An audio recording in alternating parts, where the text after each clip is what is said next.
Good morning, everyone. Please sit down. Thank you.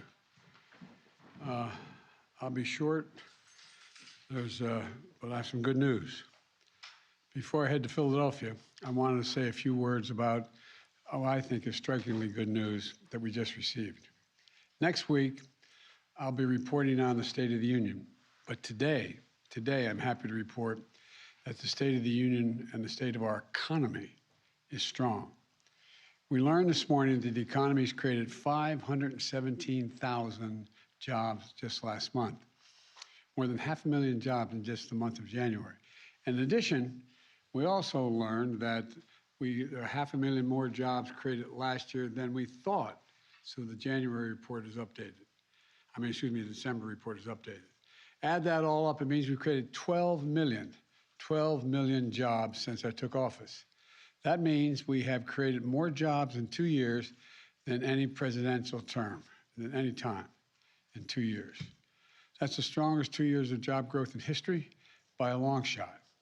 As my dad used to say, a job's about a lot more than a paycheck. It's about your dignity. And 12 million more Americans get up every morning knowing they can provide for their families with the dignity and sense of self-worth that had been missing. We also learned that the unemployment rate fell to 3.4%. 3.4%. That's the lowest in 54 years. In fact, the last time unemployment rate was that low was May of 1969. Think about that. And what's more, Black and Hispanic unemployment are near record lows. This matters.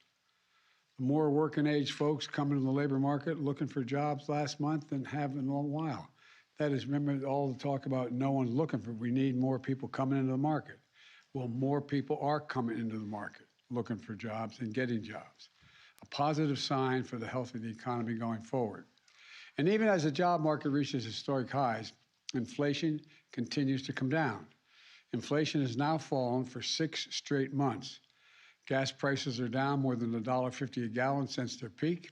Food inflation is falling as well. And as inflation is coming down, take-home pay for workers is going up. Real wages are up. Wages for lower income, middle income workers have gone up even more. Couple that with a 2.9% economic growth last quarter. And here's where we stand. The strongest job growth in history, the lowest unemployment rate in 54 years, manufacturing rebounding at a faster rate than in the last 40 years, inflation coming down, real wages going up, but moderately going up, not going through the roof. The economy growing at a solid clip. Put simply, I would argue the Biden economic plan is working. For the past 2 years, we've heard a chorus of critics write off my economic plan. They said it's just not possible to grow the economy from the bottom up and the middle out. They said we can't bring back American manufacturing. They said we can't make things in America anymore. That somehow adding jobs was a bad thing. Well, or that the only way to slow down inflation was to destroy jobs. Well, today's data makes crystal clear what I've always known in my gut. These critics and cynics are wrong. While we may face setbacks along the way, and there will be some, there's more work to do, it's clear. Our plan is working because of the grit and resolve of the American worker. We're going to keep lowering costs for families, from lowering costs in healthcare, prescription drugs, clean energy.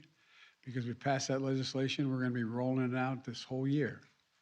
We're going to keep seeing shovels hitting the ground all around the country to rebuild the infrastructure and supply chains, manufacturing more here at home.